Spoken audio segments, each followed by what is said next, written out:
আসসালামু আলাইকুম। English dictionary দেখে আপনি নিজে নিজেই ইংরেজির শুদ্ধ উচ্চারণ কিভাবে শিখবেন? আমি যদি একটা খুবই কমন একটা ওয়ার্ড ধরি যেমন DIFFERENT এই ওয়ার্ডটা আমরা প্রতিনিয়তই ব্যবহার করি ইংলিশ স্পিকিং অ্যান্ড রাইটিং এর ক্ষেত্রে। এটার নিচে দেখুন আপনি কিছু আ ২ টা স্ল্যাশ মার্ক ইউজ করে কিছু সিম্বলস দেয়া আছে। এদেরকে বলা হয় IPA সিম্বলস। এই সিম্বলসগুলো দেখুন ১ম টা আপনি চিনেন এটা হলো ডি, পাশেরটা হলো ই, এর পরেরটা হলো ফ।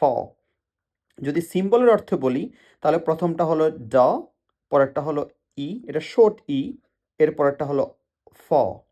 তাহলে দেখুন ড, ই, ফ মিলে হচ্ছে ডিফ। এরপরে ব্র্যাকেটে যে একটা সিম্বল দেয়া আছে এটাকে বলে সোয়া আ। মনে রাখবেন আপনি এই যে ব্র্যাকেটে যত সোয়া এভাবে করে একটা আ, ইটাকে উল্টা করে পাবেন। এদের কখনোই উচ্চারণ করবেন না। এটার ব্র্যাকেটে দেওয়ার মানেই হচ্ছে এই ওয়ার্ডটার উচ্চারণটা আপনি অ্যাসিমিলেশন এর সময় বা যখন আপনি ফার্স্ট স্পিকিং করবেন, তখন এদেরকে আপনি এভয়েড করতে পারবেন।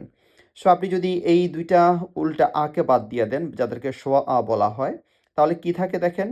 ড, ই, ফ, দেন এরপরে বাকি আছে শুধু র, এটাকে বলে র।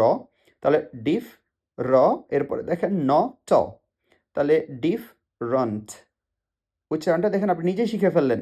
আমরা যদিও এটাকে উচ্চারণ বলে থাকি ডিফারেন্ট। ওয়ার্ড হিসেবে দেখুন ডিফারেন্ট লেখা। কিন্তু আপনি যদি প্রনাউন্সিয়েশন এর দিকে তাকান লেখা আছে ডিফরেন্ট, ডিফারেন্ট, ডিফারেন্ট। যেমন হতে পারে different type of, different অপিনিয়নস, a different food, different view.